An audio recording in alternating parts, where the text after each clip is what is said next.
আপু জানো, Thai soup না আমার অনেক বেশি পছন্দ, কিন্তু আমার কাছে থাই পাতা অ্যাভেলেবেল নাই, সেই জন্য আমি ইচ্ছে করলেও থাই স্যুপটা খেতে পারি না। তো আমার জন্য কি একটা ব্যতিক্রম কোনো রেসিপি আপলোড করা যায় আপু? এই টাইপের অনেক কমেন্ট আমি পাই, সেই জন্য আজকে এই ব্যতিক্রম রেসিপিটা আমি শেয়ার করেছি।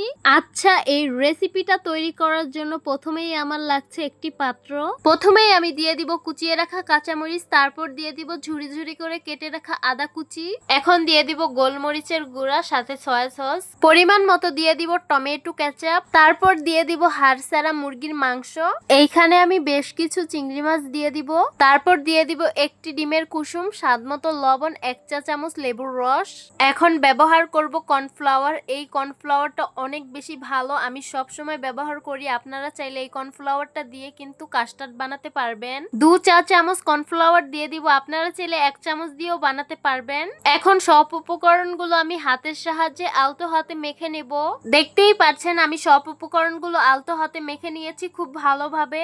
এখন আমি আধা কেজির মতো পানি ব্যবহার করব, তারপর হাত দিয়ে একটু নেড়ে মিশিয়ে নিব। তারপর আবার পানি দিয়ে দিব মাছ আর মাংসটা সিদ্ধ হওয়ার জন্য।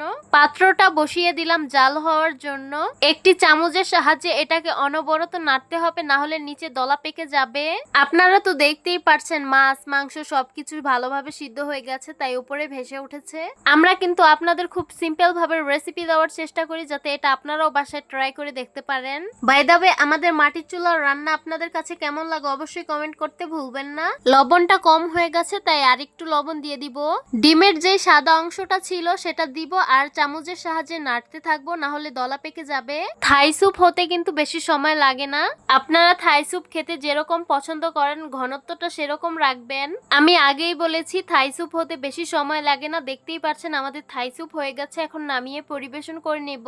এই তো গরম গরম থাই স্যুপ পরিবেশন করে নিলাম। দেখতে খুবই লোভনীয় লাগছে আর খেতে কিন্তু খুবই সুস্বাদু হয়েছে। অথেন্টিক থাই স্যুপ বানাতে গেলে কিন্তু অবশ্যই থাই পাতাটা ব্যবহার করতে হবে।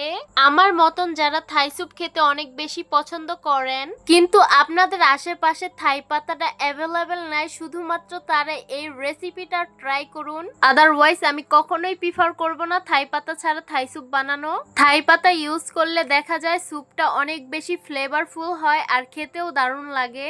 আপু জানো, থাই স্যুপ না আমার অনেক বেশি পছন্দ, কিন্তু আমার কাছে থাই পাতা অ্যাভেলেবেল নাই, সেই জন্য আমি ইচ্ছে করলেও থাই স্যুপটা খেতে পারি না। তো আমার জন্য কি একটা ব্যতিক্রম কোনো রেসিপি আপলোড করা যায় আপু?